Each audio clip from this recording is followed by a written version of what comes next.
The world changed quickly in 2020. County health officials confirmed the first presumptive positive case of the new strain of coronavirus here in San Diego County. They are talking about the school closures. This includes San Diego Unified School District. In the field of education, a school year with just over 2 months to go would suddenly be cut short because of a worsening pandemic. On March 13th, after monitoring the increasing spread of COVID-19 across the country and consulting with health officials, San Diego Unified announced schools would physically close. This morning, in consultation with my colleagues from around the county and the state, we made the difficult decision to close all schools starting on March 16th. But at the same time San Diego Unified announced its closure, district officials also said they were already working on a plan to return to graded instruction in April.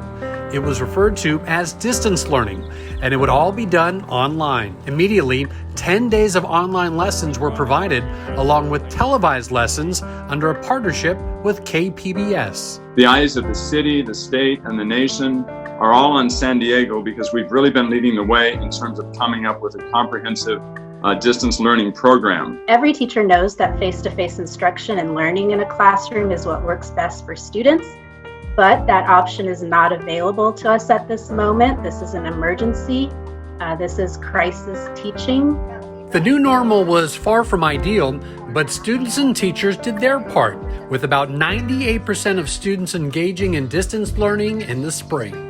The district partnered with Cox Communications to provide free internet service to students and made a commitment to lend a laptop to every student who needed one. In April alone, more than 51,000 Chromebooks were distributed, with a running total of 85,000 through October. In addition to education, meal service is another essential element of San Diego Unified. Despite closing schools in March, the district immediately set up grab-and-go locations where families could pick up free meals for students, no questions asked. Today we opened with 8 sites, and we are ready to quickly ramp up to further sites. Tomorrow we'll be opening at Porter Elementary School, and we'll be expanding more and more sites each day as the need arises. The meals program has expanded throughout the months and now includes more than 80 locations across the city at various school sites, with more than 7 million meals served. The grab-and-go meal sites evolved to become a sort of lifeline to the community as services expanded beyond food. Everything from digital thermometers and menstrual products to census information, with the occasional performance from our friends at Fern Street Circus. Happening today, the Fern Street Circus continues with more performances. A school in City Heights held a mini circus today. How's everybody doing, ladies and gentlemen? Say hello, Fern Street Circus! In July, amid rising COVID-19 infection rates in both California and across the country, San Diego Unified announced it would begin a new school year online. All the while, district leaders, including Superintendent Martin, kept the community updated on both what was happening with respect to the pandemic and how it was affecting the district moving forward. Good morning, everybody. Welcome to Facebook Live. Happy to be here on a Monday morning, and this is a regular occurrence of Facebook Live where I go live every Monday at 11 o'clock to just join everybody and welcome parents, students, family members, community members. It's nice to be able to have this chance to get together. But the grade on the 13th and the grade at the end of the year are going to stay the same. And if social distancing is still important, if we have testing and tracing and tracking, and a lot of the questions that you're asking can be looked at on our FAQs page, which is www.sandiegodstancelearning.org. With additional months of preparation and incorporating feedback from parents and students on the upgraded version of distance learning, the new school year began online August 31st. It's all supposed to be tailored to the individual needs of students. That's how we teach, in a normal school day. And so trying to replicate that as closely as we can in the virtual setting is exactly what we're trying to do. And feedback from the fall version of online learning was generally better than the spring. Slowly but surely, we're finding our way to get back there. And I think that just as I read out with 5 different student statements at our last meeting, talking about how students felt optimistic for the school year moving forward, I still feel that optimism there. And I'm excited to say that I think everyone's putting in the work and the effort to get the job done, and we're ready to go back to school when we can. But until then, we're going to make the best of what we have. From the moment schools were shut down in March, district leaders have been planning for a full return to the classroom when specific safety standards are met. The district's commitment extended to a partnership with doctors, researchers, and scientists at UC San Diego, establishing stricter protocols for reopening than either the state or county required.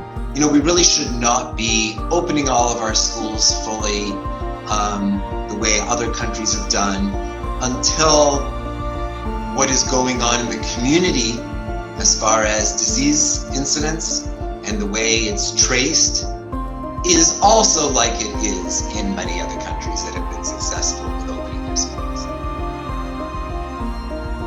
In late September, the district announced small groups of students who had the most difficulty with online learning would be invited back for voluntary in-person instruction on various school campuses.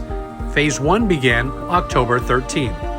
Ahead of Phase 1, the district spent more than $45 million on safety upgrades for schools, educators, staff, and students, including $11 million alone on personal protective equipment. Among the other safety precautions, desk shields, air filtration devices, sanitizing stations, and social distancing signs. But the district has also been making the point that the safety of students and staff costs additional money that was never included as part of this year's budget. And while San Diego Unified currently has enough money to fully open schools when safeguards are met, without additional funding from the federal government, it might not be able to remain open. We've not cut corners, and we will not cut corners. I want our families to know that we are taking every possible precaution to keep our students safe. As of late October, more than 4,000 in-person appointments had taken place at 106 schools. District officials said early indications of Phase 1 were going well, including the absence of any documented cases of COVID-19 transmissions on campuses that had partially reopened. On October 27th, the district announced both the expansion of Phase 1 and details for what's being planned for the months ahead. Phase 2 of in-person instruction is scheduled to begin January 4th and would include large numbers of elementary students on campus for limited hours. That would be followed by a similar schedule January 25th for middle and high school students. But it's all contingent on keeping the virus in check, which district officials say will include a program to set up and administer COVID-19 testing through a partnership with UCSD. What we have to know is that when a positive case comes onto campus, it won't spread to other students or staff. That's the measure that we are going to evaluate safety based on. In-person student attendance will remain optional for families.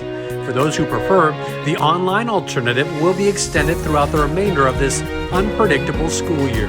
Regardless of what happens in the future, San Diego Unified continues to rely on the community support which has made us all stronger.